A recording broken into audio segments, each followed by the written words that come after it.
Never underestimate what a role model can do for you. You could say that's the main theme of today's podcast.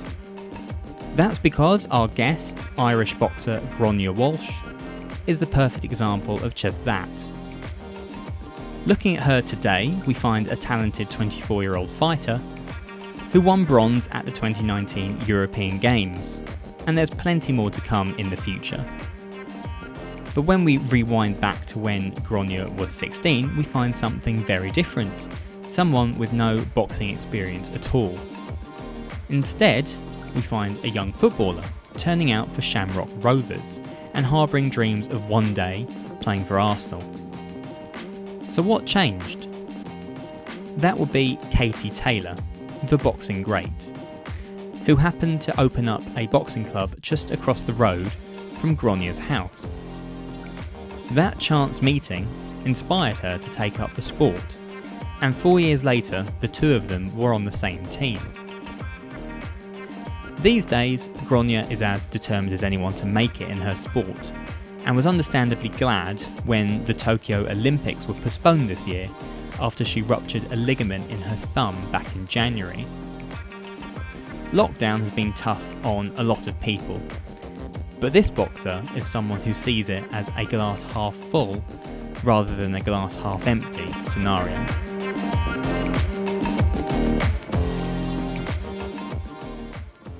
Gráinne, welcome to the podcast, welcome to the show. I hope you've been keeping yourself well, and as I always ask with guests that we have on the show at the moment, how is lockdown life treating you? Because it's still kind of weird, isn't it?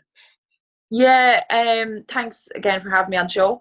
And lockdown has been great for me. I don't know, people have had kind of mixed opinions on it, but for me, I've really been enjoying it. And, you know, not being living out of a suitcase and being in Dublin all the time. I'm actually at home in my own bed, not really travelling as much. It's nice to have a bit of a break, but obviously I'm missing the competitive edge of sparring and of fighting and everything, you know, so I'd be looking forward to getting back as well as much as I am enjoying it here. But you know, I think everyone needs to get back to normality eventually.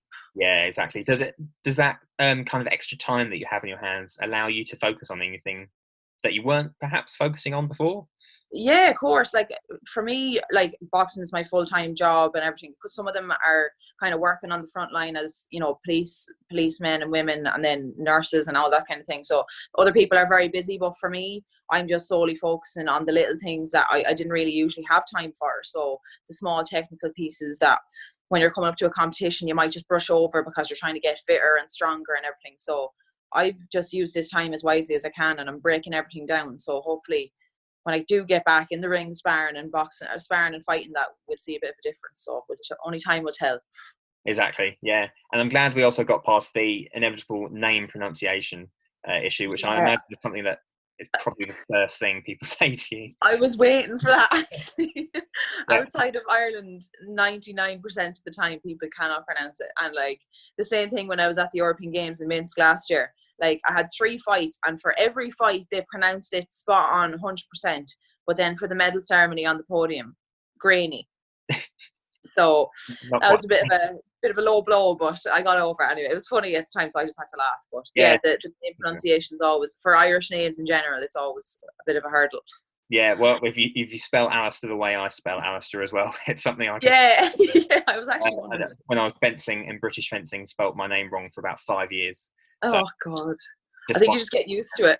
Exactly. After it comes a point where you just accept it, and then exactly. I spell my name the way you spell it now. As we alluded to just before we started recording this, you're probably one of the few athletes that was happy about Tokyo 2020 being postponed this year. Yes. Partly because you obviously ruptured your ligament in your right thumb. Was it back in January, I think? Back in January, yeah. So that wasn't exactly the most ideal start to an Olympic year. After training so hard for like 3 years previous, I was like all set to go. I trained so hard over Christmas and everything because we were due to go to a competition called Stranja in Bulgaria on the 16th of January. And it was my last spar just before the competition. And I just threw my backhand and I actually connected really well with the shot, but the thumb just went the other way and completely, I knew I was in trouble straight away. Like, so yeah, long story short, I was obviously devastated about the whole thing, and like to come back from that when I was ready, basically fit and ready to go to a competition, to be, you know, in surgery and just being not able to do anything really. So it was really tough for the first couple of weeks, and then I kind of got back to doing more left-handed work and stuff. So that was actually, it was kind of a blessing in disguise in that sense. Like my left hand got really strong and everything, but then again I was leaving my right hand behind. So yeah, it was kind of like, I didn't really know. It was all up in the air, and I was kind of like, oh, will I be ready to come back for the second qualifier if I get the chance? It would have been a rushed process, but obviously now, as you said, I am thankful that the Olympics is postponed, because it's given me that extra time to, like I said, work on the smaller things and get my hand right again. So I'll be able to do things 100% right. Yeah, it must have been almost like a sense of relief then when the announcement came, because I think we all sensed it was heading that way. Yeah, there was so much talk about it, but like, as I was saying, it's just such a big thing. The Olympics only happens every 4 years. It's the pinnacle of sport. There's so much money and time invested that to cancel it, there needs to be something serious. So no one really knew, I think, the severity of the coronavirus until everything started getting closed down and everything. Like, I knew when the pubs were closed in Ireland on St. Patrick's Day, we were in trouble. So yeah, exactly. So yeah, but look, it is what it is, and I think everyone has just kind of had to adapt. People are seeing it as, you know, half glass full instead of half glass empty. So, you know, everyone's just working on the smaller things and getting ready for hopefully an Olympics next year. Am I right in saying that the ligament rupture was your first injury, your first serious injury? Anyway? Yeah, first injury ever. Like, apart from when I was playing soccer, I might have had a pulled hamstring here and there, but nothing that ever really put me out playing or fighting or anything. So how does yeah. rehab work then in coronavirus times? Because I suppose you don't have that same relationship with a physio or anything like that. Yeah, to be honest, now my recovery was like quick enough. Not well, like, I'd love to say quick enough, but it seemed like forever. But like, all my appointments with physios and everything were when we were actually allowed in Dublin and stuff. So it wasn't my last appointment with the hand therapist was the only thing that was actually cancelled. So, and that was just kind of a checkup. I'm still doing rehab now, like, because my thumb, it's great, but it's not 100% obviously compared to my left. So every night I'm still doing all my putty work and all my little exercises and stuff just to strengthen it up. And then obviously conditioning it on the bag and stuff is really helping it as well. But the real test to see how good it is when I actually spar someone and hit a person, because you can control it to an extent on the bag, but you know, when you have a moving object in front of you, it's a moving person, it's different. Like, mm-hmm. And I suppose this kind of comes into my next question, because planning ahead, none of us really know what's coming up in the future. So do you know when you can next spar someone, or when you can to get back to some sort of normality and looking forward to some competition? Yeah, I really don't know, to be honest with you. Like I just said, we're taking every day as it comes. I'm just doing all the little things I can do right at the moment. We have a meeting on Tuesday next week with our boss to see if there's any sort of lifting of restrictions that we can return to Dublin. But, you know, we stay in a hotel when we're in Dublin, and all the hotels are closed. So that's going to be another thing as well, unless we go for a day and have 2 sessions in the day and drive home that night. But then again, people are traveling from a lot further than I am. So I don't know, it's going to take a bit of time to figure it out, and a bit of trial and error as well. But like I said, boxing is just such a close contact sport. I think it will be a while before we get back doing any sparring or fighting with other countries. I think would be a big risk. So we're just kind of waiting for more updates. But as of that, that's kind of all we know at the moment. Yeah, and there's only so much you can do right now as well. But your training regime at the moment is, having seen some of the previous pieces about you on the internet as well. There's a lot of unique aspects to it. There's the ping pong side of it, which is proving quite useful, it would seem, yeah, in terms of reaction stuff. And it looks like you've got an audience of essentially Christmas light up watching you. Yeah, that's our shed out the back. Yeah, so I like, before the lockdown, our shed has been out there since we moved into the house, and like, it's been building up rubbish, like stacks. There was 2 tons of rubbish that we emptied into the dump just before the lockdown, and thank God we did, because otherwise we would not have the facility we have there. And when we actually went rummaging through everything, we found out that we actually had weights that we never even knew were there. So I've been lucky, in fairness, that I've found like a squat rack and a bench and the whole lot, and then I got a boxing bag off my club when they closed. So we've just set it up, and we have a ping pong table and stuff. So we haven't been bored, which is good. A lot of people would be very bored at home, but for me, like, I have my brothers and sister there to keep me occupied as well, and we're out there training every day. So it's great. Like like I said, I am really loving it, and the weather's been so good and everything. So a lot of my work I'm doing is outside, like, so I've been blessed, to be fair. Yeah, I think we're all coming up with creative ways, basically. Everyone's adapting in different ways, like. Yeah, exactly. Let me kind of take you back then to your success in the summer, where you won bronze at the 2019 European Games in Minsk. This is kind of a two-part question, really. First off, ultimately, what was that like? Because that's, I suppose, ultimately your biggest success so far. But then, considering what's happened to you in 2020 and what could still happen, how do you get that momentum back up to where it was before? Yeah, that's a good question. So to answer your first question, Minsk was unreal. Like, it was like my best experience ever in any sporting event, because it was my first time to go to a mixed sport event. So I'd been to like Worlds and Europeans and all that, but it's always just boxing. So for this, it was obviously male and female, and there was like, I don't know how many different sports. There was over 10 anyway, which was great because you have, athletes coming from all different backgrounds, and it's good to share your stories and stuff, because usually it's all just boxing. So the whole thing, the athletes village, everything, it was just such a cool experience. And then obviously to have 3 tough fights and come out with a medal as well was the cherry on the top of the cake, really. But what was your second part of the question again? It was basically how, doing what's happened, how do you get the momentum back to where it was before? Yeah, I actually just saw an interview yesterday. One of the girls on the team as well was just saying, everyone will have lost sharpness throughout this lockdown, which is completely true, because the only way you get your sharpness is from sparring and from fighting and competition. Whereas, you can be hitting a bag all year and never really improving. You never know until you get in against someone to see if things are working. So, yeah, it is going to take a bit of time to get back up and running. And, in terms of competition, like, we'd need a good bit of, we'd need a lot of notice beforehand in order to make sure that we're able to spar and get ready properly, because there's no point in going to a competition if you're not 100% either. So I think it's just going to be a waiting game. I think the fact that everyone is in the same boat, like, I found it more difficult when I was injured, because everyone else was flying fit and I was just in the wings watching it all, really. But for me now, it's not as tough, because I know everyone is struggling in the same way as I am. So I think it just makes it a little bit easier. Yeah, exactly. I mean, was it before it built up to the European Games? Is it something you actually felt in yourself that you, I suppose the right way to frame it is like in your flow, if that makes sense? Yeah. That was at your peak, and whether that was hard to get to that stage in the first place. But now that you've done, of course, you do it again. Yeah. The pre-fight competitions, or pre-fight camps, are always so tough. But we always make the most of it as well. We always have good crack, and we'd have a camp. Say for the European Games last year, we had a camp in Belfast, and like India, USA, Romania, Italy. There was a good few countries there, and it was the men were there as well, the men's teams too. So it was brilliant. And like, when you're around that many athletes chasing the same dream as you, it really pushes you, I think. And then you have really competitive kind of basically test matches against the other countries, against people who you could potentially be fighting.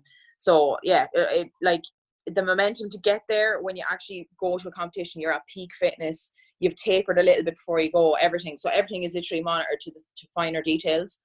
So yeah, it is going to be tough, especially being injured and then lockdown. It's going to be nearly twice as hard, but like I said, everyone else has been pushed back a little bit, so it kind of makes me feel a little bit better. Yeah, I mean, it's like you say, everyone's in a similar position, aren't they? In terms of toughness. You mentioned there about having all those other athletes around you that kind of helps push you, but obviously we don't have that in the same way now. Is it something you try and, I don't know, whether it's talking to other boxers or other athletes and maybe using what they have to say as added motivation? Because certainly speaking from my experience, when it's the same scenery every day, your motivation can go up and down on a, if not daily, hourly basis. Of course, yeah. And like at the start of all this, I found it tough to kind of adapt to being at home all the time. So much free time, not as much routine as if we were in camp. But, everyone is in the same boat. And I think, seeing people improvising on social media with their equipment, like you see people doing squats, having 2 bins hold up the bar, and all different things. Like, it is cool to see how people have been improvising in the circumstances that it is. But yeah, everyone is going to be looking forward to getting back. But like for me, I've been watching, like, say, the Last Dance documentary, and the Rocky movies, little things like, they always spur your motivation as well. So on the bad days where you don't feel like training, or you're feeling just fed up with the whole thing and you need to get back to routine, they're the days that I'll watch little things that kind of trigger me back to where I need to be. Mm-hmm. And that's something that's quite interesting, actually, is the whole, because everyone's obviously talking about Netflix and so many people have signed up to it, but there's actually a lot of good TV on there that you can use to motivate yourself rather than just from life. Yeah, really educational stuff too. Like, even, the whole, did you watch Icarus? It's the documentary about the Russian, the doping that the Russians did, basically. So there's loads of stuff sporting wise that you can really educate yourself on. And yeah, I've been trying to do, obviously I do watch like Money Heist and a couple of different things for leisure, but The Last Dance is definitely the best thing I've watched, and it's really, really motivational. Yeah, I did watch The Platform, which I don't really recommend. So no, that was a strange one. If we kind of rewind back then to essentially a 16-year-old you, and we essentially find someone with no boxing experience and no boxing career at that stage anyway, and you're actually playing football for Shamrock Rovers. Yeah. So could we have seen Gráinne Walsh, the footballer, rather than the boxer? That was the childhood dream, to be honest. Yeah, there was, most of the people that I box with now have their families are involved, their parents, grandparents, uncles, everyone has been fighting for years. So it's kind of a natural progression for them to get into boxing. But for me, it was kind of, seeing Katie Taylor when I was growing up playing football, saw her in a footballing background, and then I just followed her from football, followed her into the boxing, but never wanted to try it, never really had the courage to try it, to be honest. I never thought I'd be any good, so soccer was just kind of what I knew, or football. But then, yeah, it came to 2012 when she came home from the World Championships after winning her 5th world title. And then she was coming down to open the club that was literally across the road from my house. She was coming down to like cut the ribbon, and there was posters all over the town. So I was obviously a super fan back then. So I was like, right, it was the first summer where I wasn't playing in a summer soccer league either. So I was like, right, I'm going to show my face here, maybe train for a couple of weeks, keep my fitness up while I'm not playing soccer. And then when the soccer season comes back, I'll just bin off the boxing really and go back playing soccer. So that did happen, but I never binned off the boxing. It just continued. It was a natural progression to keep going with it. I loved it and everything. So meeting Katie Taylor obviously gave me the bit of a push I needed to join the club and, take that first step. So yeah, I've obviously a lot to thank her for. And yeah, that was like, soccer was the dream back then. I wanted to move to England, play with Arsenal. That was the dream as a kid, but it's quickly turned around. Here I am, 24. No soccer at all now. No, but I mean, what you say about Katie Taylor, I mean, she needs no introduction. We've talked about her plenty of times on this show before, and how not just what she represents in boxing, but what she really represents for women's sport and sport in general, to be honest. But you mentioned there about not originally thinking you could be any good at boxing. So what is it about Katie Taylor that kind of flipped that in your mind to actually thinking, okay, let's give it a go at least and see what happens? So basically, meeting Katie Taylor gave me the courage to first start boxing. And then I think behind every great boxer is a great coach. And I met my coach, Dima. I met him the first day. He's a Russian guy. He's been living in my hometown though since, I don't know, the last 15 years or something. But yeah, I met him on the first day, and I think we just really gelled, and he could see something in me from an early age that I never knew would turn into anything, but I just enjoyed the training side of it, and it actually really helped my soccer. So obviously soccer is completely lower half, your legs really strong and everything, but I never really lifted weights or did anything for my top half, so I was getting physically stronger on my top half when I was boxing, so they really did complement each other. So that was kind of just how I kept going with the two of them, and then I just ended up giving up soccer, which I never ever thought I would do, because it was my life. Without your coach, essentially telling you that you were good and had potential. Is it something you would have followed? I would have done it from an enjoyment point of view, and I don't know where it would have led, but I think you need someone like that to believe in you, like to actually make you believe in yourself from the start, and then you kind of get to a stage where you actually see yourself having the potential that other people might see as well. So I definitely owe a lot to him, and he's still my coach to this day. He's an Irish coach too, so I've been very lucky all through my career. Mm-hmm. And I mean, this is something we've touched on with quite a few of our female athletes who've been guests before, and they've, I suppose, spoken about how they've needed that female role model somewhere in their life. Katie Taylor, obviously, for you. But obviously before that female role model actually appears, then there's kind of a vacuum there sometimes. I know you mentioned before about having like Cristiano Ronaldo as your soccer idol. But with basically the moment Katie Taylor comes along, is that something you at that time in your life needed? I think so. And I think, like, people always say, oh, everything happens for a reason. And even with my thumb injury, I think everything happened for a reason. It gave me the opportunity to improve my left hand. And then obviously now with this lockdown has given me so much time to break the smaller things down. So I think every cloud has a silver lining. And the same with the whole Katie Taylor thing. Like, when she came along into my life, basically was the perfect time. And I was 16, I was just getting started. And within 4 years, I was on the team with her going to the next Olympic qualifier for her to try and qualify for Rio. So I just kind of took it in 4-year blocks, you know, and I've been kind of doing that ever since. So I'm hoping that the next 4 years is full of surprises as well. Yeah. Does she know the influence she's had on you? Yeah. Like, we used to joke about it and that, like, when we were on the team, oh my God, it was so embarrassing. When we were on the team coming home from Kazakhstan, she had a bronze medal. I hadn't medalled, but we were coming through the airport, and my mom and dad were like, and my family were more excited to see Katie coming home than they were to see their own daughter. So they ended up, you know, meeting Katie and got a photo with her and everything. And then she was like, my mom was like, oh, Katie, you'd want to see Gráinne's room with all the posters of you in the room. And I literally was mortified. Like, you know what I mean? When your mom just steps in with comments like, yeah.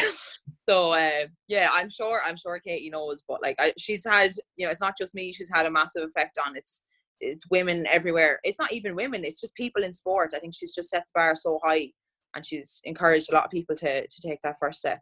Yeah, that's what I mean by she almost transcends her sport with her. Yeah, 100%. And obviously being Irish and stuff, I felt like there was more of a connection there. So.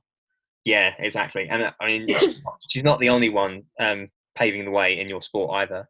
I mentioned Stacey Copeland several times because she was one of our earlier guests on this podcast, and it's all about sort of helping change perceptions, really. Yeah, not 100%. just in boxing, just it can be football as well, because you only have to have a quick flick through Twitter to see that, you know, the arrogant, ignorant comments are still out there. Yeah, of course. Is that anything you've had to face hostility from, whether it's on social media or people around you at home? Not massively, no, thank God. It's not really been, like, I suppose there is a certain amount of it, but not too much, thank God. Like, I think it comes with the bigger following you get, and, you know, the more success you have, and it just gives people more of a chance to criticize, because there is these keyboard warriors just sitting at home wanting to just pick flaws out of nowhere, basically. So I don't know, it is hard, and it's easy for people to say, oh yeah, don't listen to it and stuff, but like, everyone is human and we're not all made of stone. So, like, you know, words do hurt. And I think, like, you know, Stacey's great advocate of what you know, she's trying to get that kind of message out there as well, and I have a lot of respect for Stacey. But I think it's like every woman in sport, and even men as well, just getting together and just getting that word out there a bit more, that these Twitter people just need to calm the hell down. Yeah, seconded. I would definitely back that one, and they seem to have a lot more time. Yeah. Is that something you see yourself as, whether it's a role model for others or someone to also similarly pave the way? Yeah, I think it just kind of comes with the lifestyle, really. Like, I think, you know, for a young girl like me, when I was 16, you know, looking up to the likes of Katie Taylor, who completely dedicated her life to the sport, was so disciplined, you know, no partying, drinking, any of that kind of stuff. I think it is important for young people to have a role model like that as well. And I'm not saying I'm the best role model. Like, everyone has their flaws, but I think just coming from, it depends on the person themselves. So if they're looking for a lifestyle like mine, you know, full-time athlete training all the time. It's a great life, like, and people always say, oh, do you miss partying and drinking and all? Like, no, you don't, because, you know, people don't remember their nights out when they get smashed, but I'm remembering being in all these different countries representing my country. So it's just kind of, it comes down to what you really want, to be honest. So I think my friends have all just accepted that I'm different. Which is fine to be. It's something that I saw this week, and I cannot for the life of me remember who said it, which is a little bit annoying, but it was someone who was basically Muslim in their sport, but because they were Muslim in their sport, they were constantly asked about being a Muslim in their sport, even though they just wanted to concentrate on their sport and not actually talk about all of that stuff. And I don't know if that's something that comes across with being essentially a female boxer, in that if you want to just be a boxer, you've almost got to take that along with you. I hope that makes sense in what I'm trying to say. I get you. That can be, I don't know, not so much a distraction, but something that you similarly have to focus on, whereas, say, a male boxer wouldn't have to necessarily contend with those questions. Yeah, I think the stereotype of boxing being a male dominant sport is definitely changing. Like, obviously, London was the first Olympics that women were actually included in, and then the quality was just next level. So I think it opened a lot of people's eyes to, you know, that women can do just as well as men. Now, saying that, I do think there is a difference in terms of, like, say, when I'm going up to a competition, I'd spar with guys who are lighter than me, because men are just naturally stronger, fitter, fast. It's just in you know, the genetic makeup of people. Like, I think it's great for women to spar against men further out from competition, because they're, as I said, they're stronger, they're faster, so you'll be extra sharp against a woman. So coming up to competition, like a week or two in your last couple of spars, spar with women, because essentially that's what you're going to be fighting. So, but I definitely think that, like, in the last couple of years, the whole stereotype has really just changed, and people don't, obviously there's the odd person who sees it as, oh, men and women or whatever, but, like, it's just boxing, really. Like, and I remember Stacey saying stuff like that as well. It can be frustrating when people, you know, kind of look down on you because you're a woman fighting or whatever, or you get the odd people saying, oh yeah, sure, you're only a woman, you wouldn't beat me, you know, all this kind of rubbish. But, you know, it is definitely changing, and I think the true boxing fans and the true sporting fans can see that, you know, there's not much difference at all. Exactly, yeah. And I suppose one of the other things to mention in terms of the female side of the sport as well is one Hannah Rankin mentioned to me when I interviewed her a while back. And I suppose it mainly comes down to the finance side of things, and how much of a challenge it can be to balance that, whether it's trying to get tickets sold, people through the door, and organising your bouts in the first place. Is that something that's been a particular challenge at all for you, or has it become a lot easier as time's gone on? Yeah, see, it's a bit different in the amateurs compared to the pros, and it kind of differs, I suppose, as well in each country, because each country has a different, you know, we have Sport Ireland looking after us. So for us, it's not, oh, a man gets this much or a woman gets this much. It's, if you bring home a certain colour of medal, you get that funding for that year. So I think it kind of differs a little bit regarding on the country. And then when you're a pro, obviously starting out, I think in order to have a really successful pro career is to have a good amateur career. Like, you see the likes of Katie Taylor, such a massively decorated amateur. She's being minded, wrapped in cotton wool by her promoters and her managers and everything as a pro, and she's making great money. But in terms of where, if I turned over pro now, you wouldn't have that same, you know, you wouldn't have that. Do you know what I'm trying to say? Like, I just don't think you would really be as minded as much, because in the pro business, it is about making money. Like, that's exactly it. Your promoters and your managers are there to make the dough as well. So I think it's just, it completely, it's nearly like a different sport in a sense, the way things are run in the pro game compared to the amateur. Like, when you turn pro, you're representing yourself, whereas when you're amateur, you're representing your country more so. I hope that makes sense. Yeah, no, that makes total sense. Is it something you'd want to revisit, whether it's in the next couple of years or 10 years down the line, whatever it might be? Turning pro? Yeah, I've said this in a couple of interviews too. Like, you know, at the minute, I'm not in no hurry to turn pro. I'm 24, so I still feel I've a lot to give in the amateur game. And, you know, my dream at the moment is to get to the Olympics. So we'll see. I'd say come 2024, I'll have a think about that more so. But, you know, offers obviously on the table and stuff kind of make you think as well. But at the moment, I'm in no hurry to turn pro. But it definitely would be something I'd look at in the future. hoping that I have a really good amateur career. So that's kind of the dream I'm chasing at the moment, is the Olympics and succeeding in the amateur game. Hello listeners, we're here to take a quick break to mention something very important. Max Hunter was a huge supporter of the Mintridge Foundation, our charity partner, and was a huge believer in sport as a tool for positive change. He died by suicide in August 2019, aged 28. Of course, we know the potential sport has to boost your mental health and how important it is to open up and have an honest conversation if you ever need to, but it is never that straightforward. That's why the Mintridge Foundation have created the Max Hunter Fund to encourage everyone to acknowledge their feelings on a regular basis. This also coincides with a very special event, the 28 Not Out panel, which is on July the 10th. We will be hosting a live panel all about mental health and sport, featuring England Rugby International Dan Cole. The panel, which we will be streaming over Zoom, will also feature psychotherapist and counsellor Gemma Saggers, Liam Durkin from the Papyrus Prevention of Young Suicide charity, and also Dan Griffin from Stamford Rugby Club, who was a great friend of Max. As part of 28 Not Out, there will also be 28 hours of non-stop fundraising that weekend. Tickets for the mental health live panel are just £2.80, and details are available on Eventbrite. You can find the link on our social platforms and also in the show notes of this podcast episode. So please join us over Zoom for this very important, very special day, all in memory of Max Hunter. Thank you.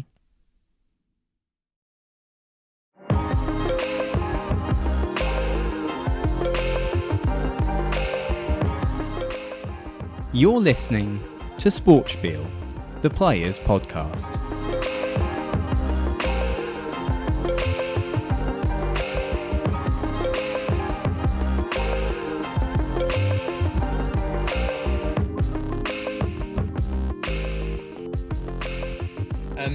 One big question to fire at you. Since you first got into boxing to where you are now, what do you think is the biggest thing you've learned about yourself?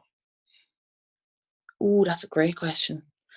The biggest thing I've learned about myself is, well, coming from, a soccer background, the biggest thing I've learned about myself is that hard work and discipline pay off, because when you are in soccer or whatever, like there's 10 other people on the team that you have to depend on and, expect to have the same work ethic as yourself. So I just think with boxing, it just appealed to me more about the self-discipline, the hard work on your own that no one sees. Like, people only see, when you're boxing, people only see your arm at the end getting raised or not, whereas there's so much that goes with that. So I think, hard work and everything just really pays off, and being self-disciplined and having people believe in you. I just think believing in yourself is a massive thing as well. Like, mentality in boxing is probably the biggest thing. Like, you can train till the cows come home, but in terms of, like, if you don't have the bottle and in your mind, if you're not stable going into a ring, you won't be able to show your hard work that you've done. So yeah, there's a couple of different things there, like mentality, believing in yourself, and hard work. They'd be kind of to put it into a nutshell. But yeah, that mentality thing strikes me as something that's so important. Was that believing in yourself something that just came naturally to you at the start, or was it essentially something you've had to build? It's something I'm still working on, to be honest. Like, it's not, people think that you're kind of bulletproof when you're going into a ring. Like, you need, serious nerves to get into a ring on your own. When you get into a ring on your own, there's no one to help you. You have your coaches roaring things at you from the corner, but essentially it's you against another person and a referee in between you. But it does, there are little things I still have to work on now with my psychologist and everything. Like, I think people who let on, like, they don't get nervous and stuff, I don't think are telling the full truth, or else maybe there's a freak of nature. But for me, I get nervous before every single fight, and I've no problem admitting that. I've just accepted that as a part of the process. As much as a warm-up is part of the process, me getting nervous is a part of that process as well. I've just accepted that. So yeah. But it's almost something that some people have said they need those nerves to fight. Of course, yeah, 100%. That's why you can work, against you or for you if you can control them. But if you let the nerves get the better of you, that's when you're in trouble. So, like I said, I just accept it as part of the process. I know I could nearly write down the exact time where I'm going to get those nerves, and it's never been any different. So I think that's just, a part of me getting into the ring. It's never going to be any different.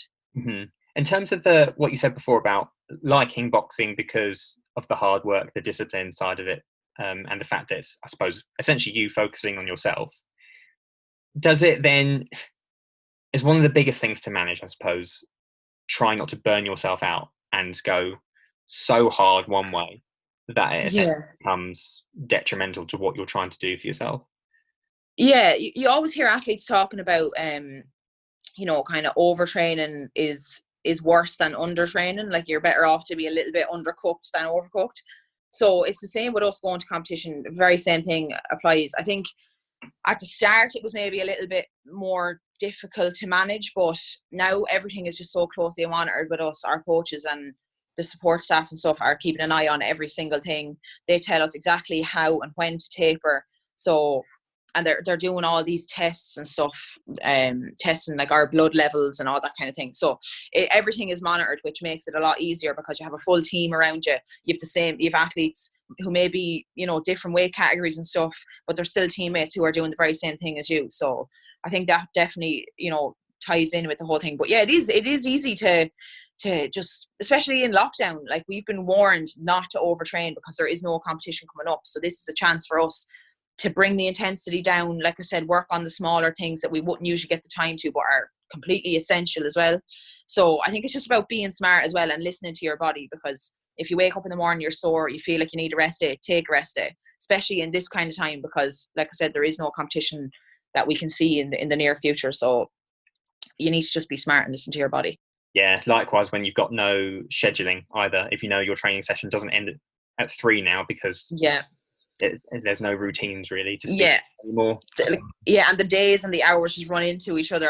I'm sure you can probably relate. It's hard to keep track of the days at all really during lockdown, but it's trying to keep some sort of routine in your life, even though we are all stuck at home. Mm-hmm. Was that something that you managed to essentially formulate?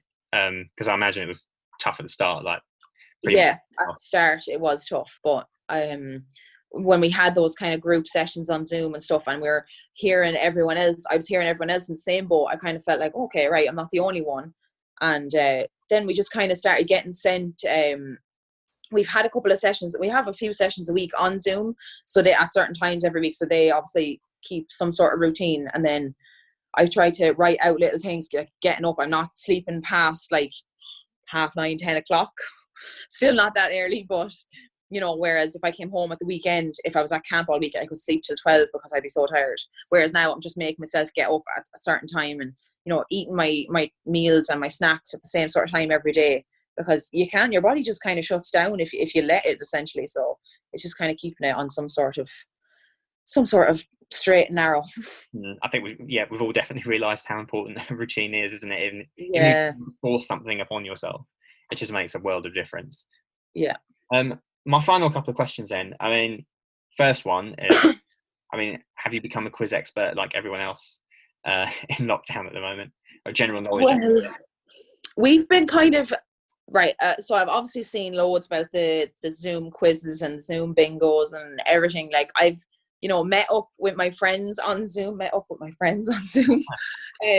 of times, more just for the chat, because we just miss each other, like more than just quizzing and stuff. Whereas now the restrictions are lifted a little bit, we're allowed to go for a socially distant coffee outdoors, and obviously the weather's been so good, so it's an excuse to get outdoors as well. But I don't know, like at home with my family and stuff, I'm playing a lot of cards and board games and that kind of thing. Obviously things that you wouldn't usually do as well, that we do them around Christmas, but it's kind of like Christmas every day now. Yeah, and it helps that you got the Christmas decorations in the garage as well. Yeah, exactly. Mrs. Claus watching me train. We've touched on this a little bit already, but I suppose my final question is about going forwards in the near future anyway, because there's no timetable. Is it essentially just ploughing on doing what you can for the time being. And if that mindset is still very much set for Tokyo 2021 now. Yeah, 100%. I'm trying not to look too far ahead, but obviously now with the Olympics being postponed till next year, I have that little bit of time that, I don't know, gives you a little bit of confidence too, knowing that, you know, when the restrictions are lifted, that it's not going to be, right, get ready, you have competition next week. Like, that's not going to be the case at all. So, you know, what's keeping me going at the moment is little deadlines. Like I said, certain routines. I have my week written out every Monday of the sessions that I'm doing, of kind of the foods I'm eating, little things I'm doing, like say whether it's an interview or whether it's, you know, an online class with people, you know, little things like that, just to keep the routine there.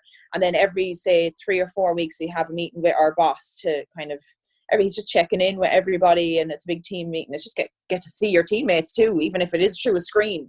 And then we're due back in Dublin in camp on the 10th of August. That's so far. So that could be brought forward a little bit, which would be great.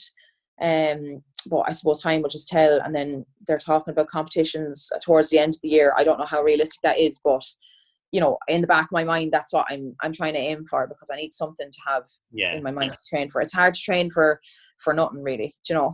Yeah, it's almost nice then you've got, whether it's they come to fruition or not, have those dates to essentially work towards, really. Yeah, whether they happen or not, it's something even mentally to just keep you motivated, keep you thinking that, right, I'll have a competition now in October, and that's what I need to be getting ready on, you know, because we have a certain amount of weeks then to plan. Like I said, with the whole, everything is measured between tapering and, you know, hard training and stuff, but it is hard at the moment because there is no sparring, and we'd be obviously used to sparring and stuff, so that bit of contact thing is the thing that everyone is missing. We're all missing getting punched in the face. And on that note, that's where we bring this particular episode to an end. Thank you so much, Gráinne, for coming on. Thank you very much, Alistair. Enjoyed the chat, and likewise, I think this is a prime example of just how Zoom and technology kind of help bring a little bit of normality to the world as well. Keep conversations going. And I'm sure everyone else who will listen to this wish you the very best of luck when it comes to qualification for Tokyo 2021. We still have to get used to playing that, don't we? I know, yeah. And yeah, good luck with everything, and hope boxing eventually returns to some sort of normality along with the rest of the world. Me too. Fingers crossed. Thank you very much for having me on as well. Thank you.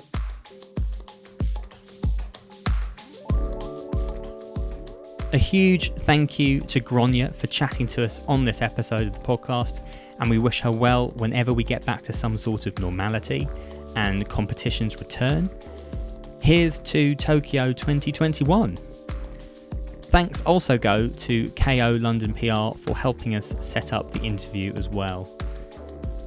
In terms of messages to send out, don't forget we have our very special event on July the 10th with the Mintridge Foundation, where we will be hosting a live mental health in sport panel over Zoom with England rugby and British and Irish Lions star Dan Cole.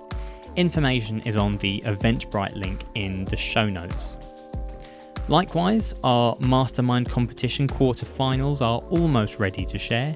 Some questionable quiz knowledge, I have to say, but they are a good laugh, so it is the taking part that counts after all. If you enjoyed the show, please spread the word on social media and give us a follow on our pages. Our handles are SportSpielPod, and you can find us on Twitter, Facebook and Instagram, all of your usual ones.